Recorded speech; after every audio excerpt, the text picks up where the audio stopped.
Columbine, Virginia Tech, University of Texas, Sandy Hook, and most recently, Uvalde. These are names of schools with terrible tragedies and heartache. As school shootings occur more often these days, there's still one that's more deadly than we know of. It's hard to believe that the worst school killing happened in 1927 in Bath Township in Michigan.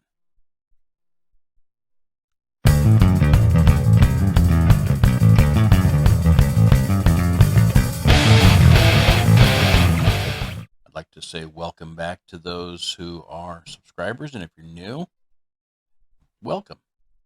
Um, each week I try to do some true crime. Sometimes it's murder, sometimes it's mystery, and sometimes it's going to be myth. I try to stay with factual stuff, but there's been some times that I've stretched over to the partial paranormal. I don't know. I'm still new at this, and it seems like I'm growing each week a little bit more. I'd love to be able to do this twice a week, um, but I need followers. I really need subscriptions. I need butts in the seat and likes being clicked and subscribers and all that. I've watched many of the other true crime people, mainly Bailey Sarian, uh, awesome woman.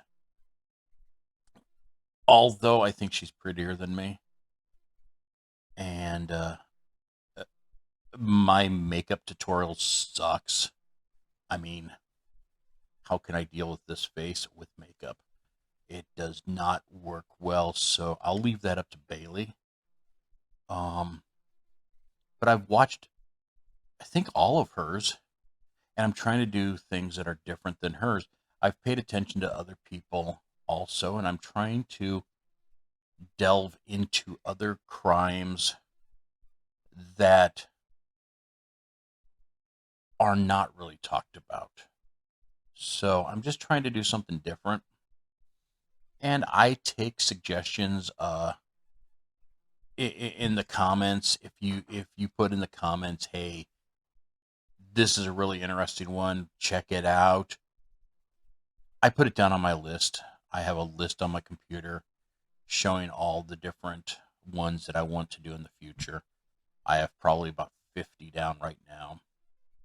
And that's why I said I'd love to be able to do two a week. Um, at the moment, I've been doing it for 4 weeks now, and it's been pretty fun. Um, I mean, eventually, I'm going to probably take a break from it for a week or two just to do some more research and get caught up and get, some thrown in the bag, so to speak, uh, for future ones. But all in all, it's going to be true crime that I do. My kids are trying to convince me to do try challenges, which, if you check uh, in my page, I tried a pretty spicy chip, which I failed miserably at. So if you want to laugh at somebody, you can laugh at my 17-year-old who kept spitting out behind me because he just kept gargling water, which I don't think he realizes that that just spreads it. So, without further ado, let's start with today's true crime, the tragedy at Bath Township. On May 18th, 1927, Andrew Kehoe killed 38 children, 5 adults, in addition to himself. Kehoe was a 55-year-old school board treasurer who was upset at his loss in April of 1926. The election was for township clerk. He was also upset about the increase in taxes in the township. This is when he started to plot his revenge.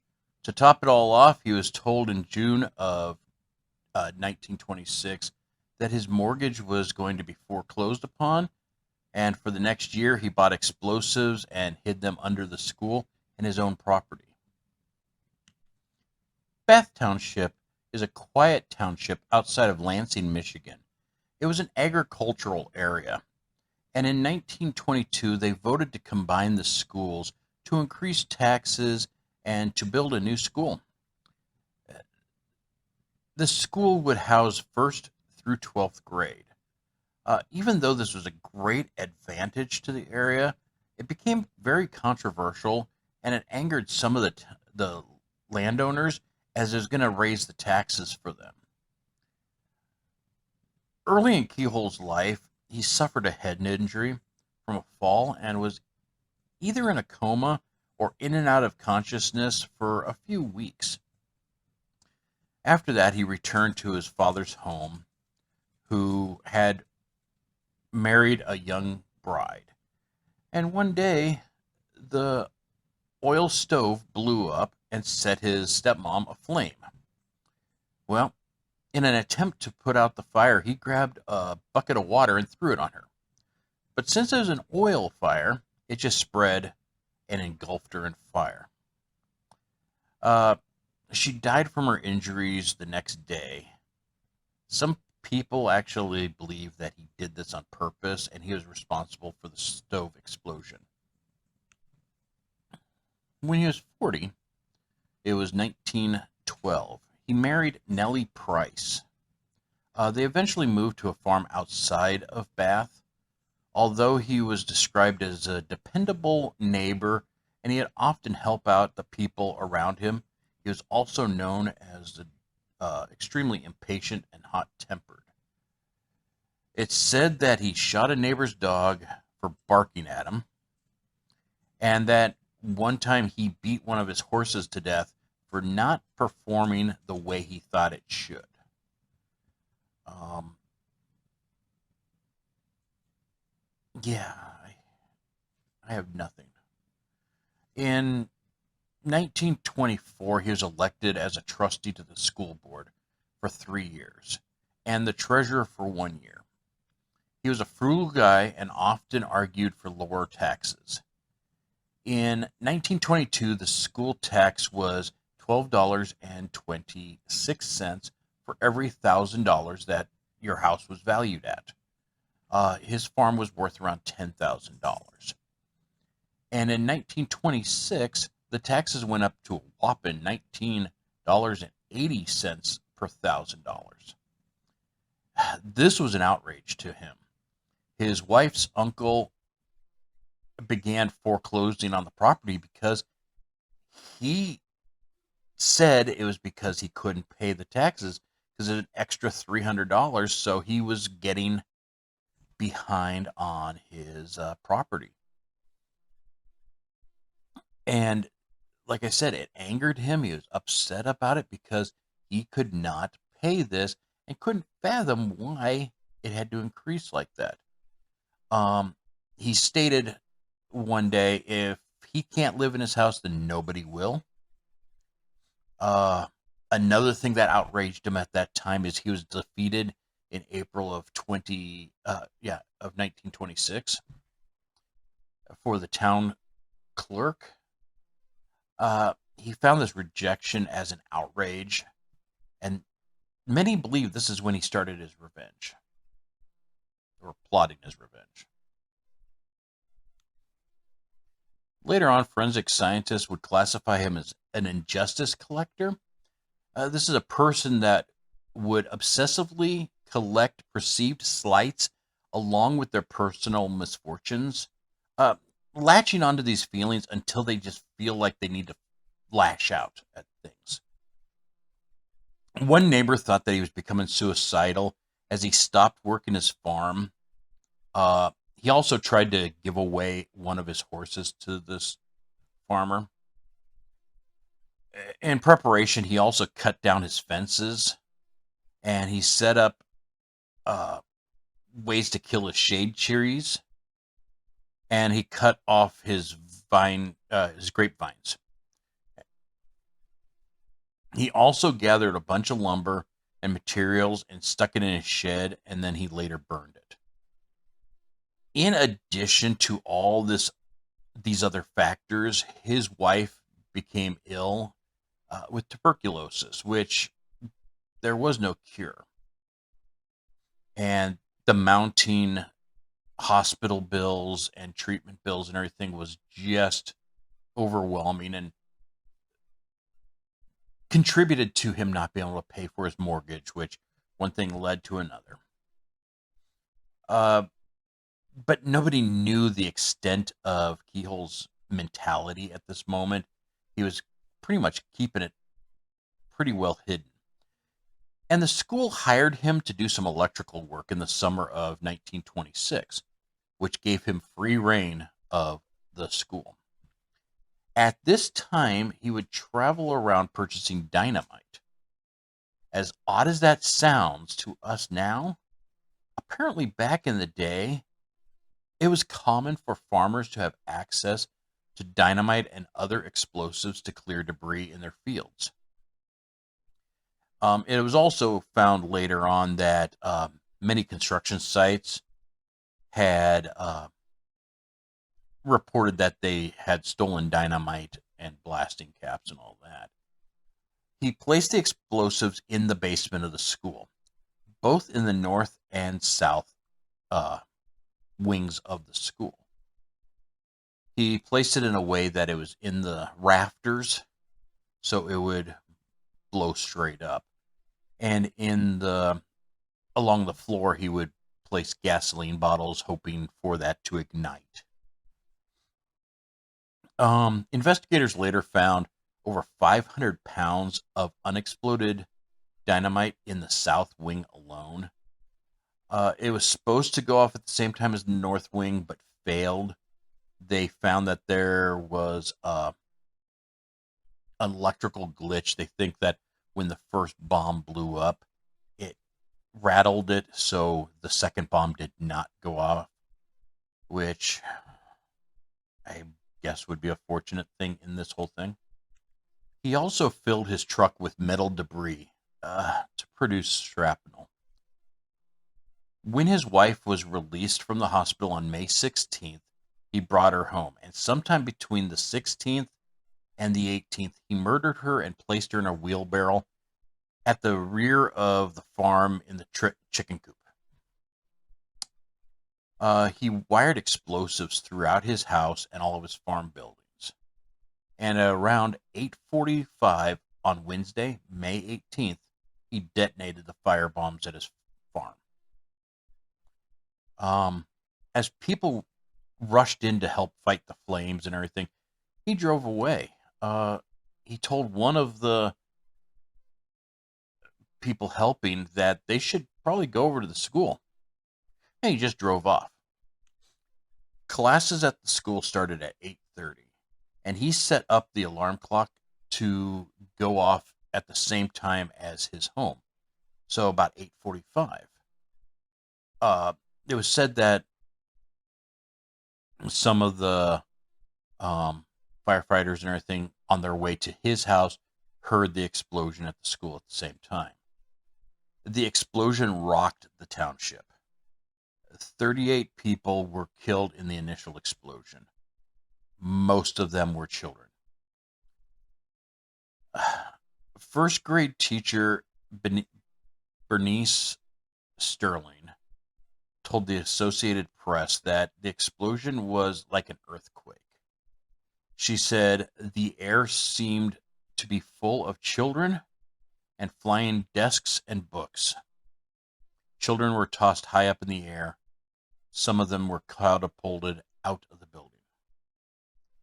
Another eyewitness, Robert Gates, said that it was pure chaos.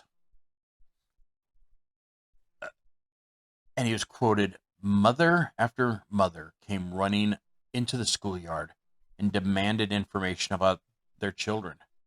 And on seeing lifeless forms lying in the yard, sobbed and swooned. In no time, more than 100 men were working, tearing down the debris of the school and nearly as many women were frantically pawing over timber and broken bricks for traces of their children.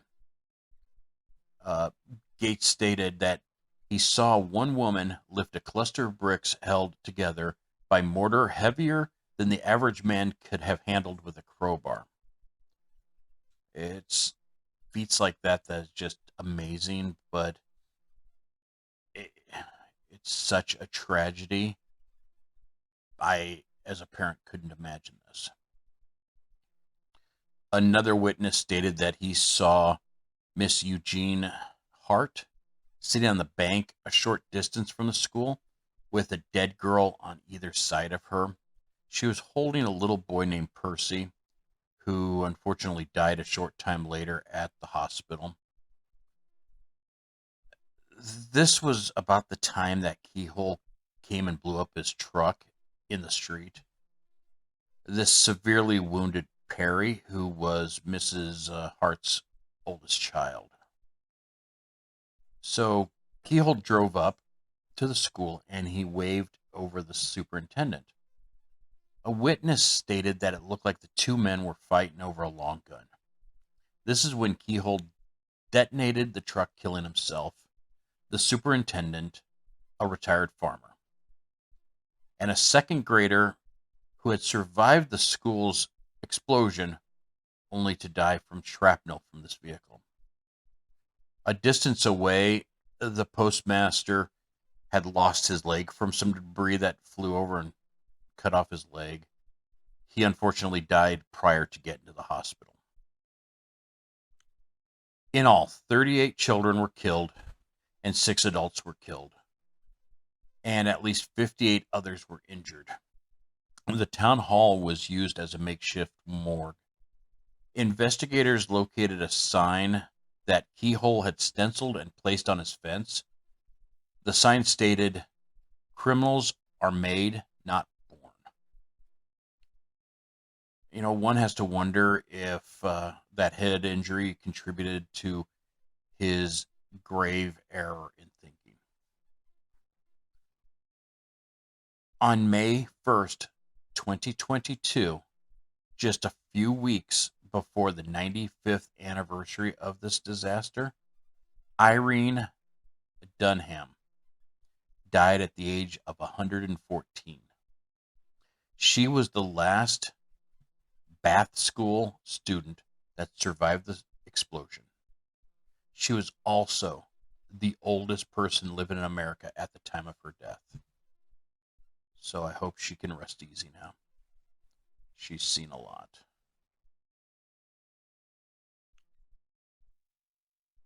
If I can do it right, I should be having it scroll in front of my face pictures and names and ages of all that died in this tragedy.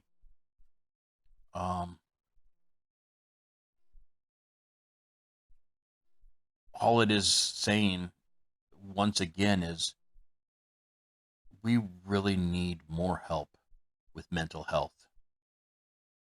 Whether it is not liking Mondays, or blowing up a school,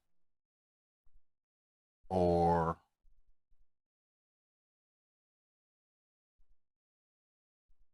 whatnot. We really need to consider the mental health of our fellow human. I'm not even going to say American. It's our fellow human. Because mental health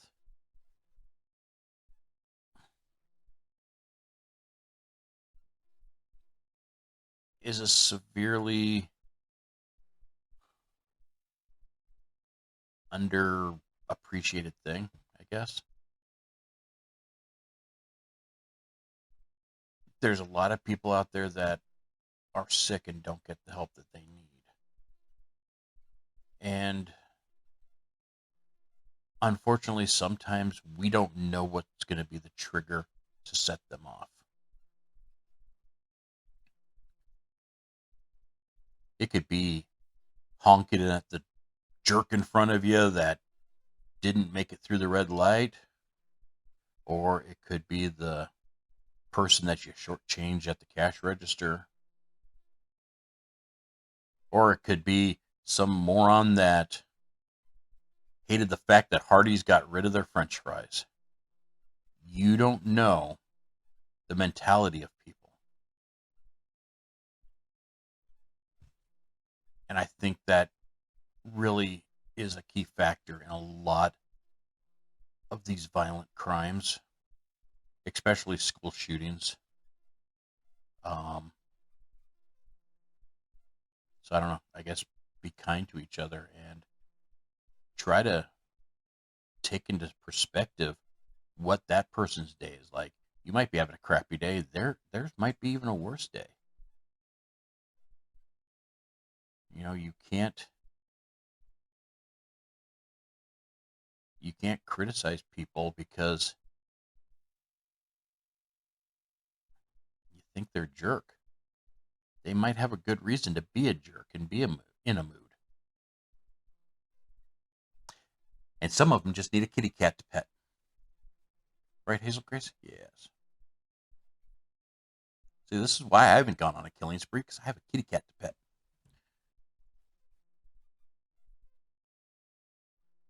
But now she's going to hurt me because I woke her up. So until next time, take care of each other, love one another, and please watch my videos, like, share, talk about. I don't care. You can put in the comments down below, make fun of me. That's perfectly fine, as long as I know that you watched. So, peace.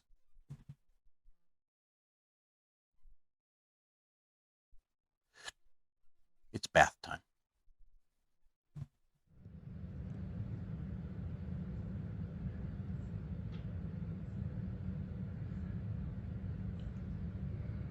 Get that ear clean.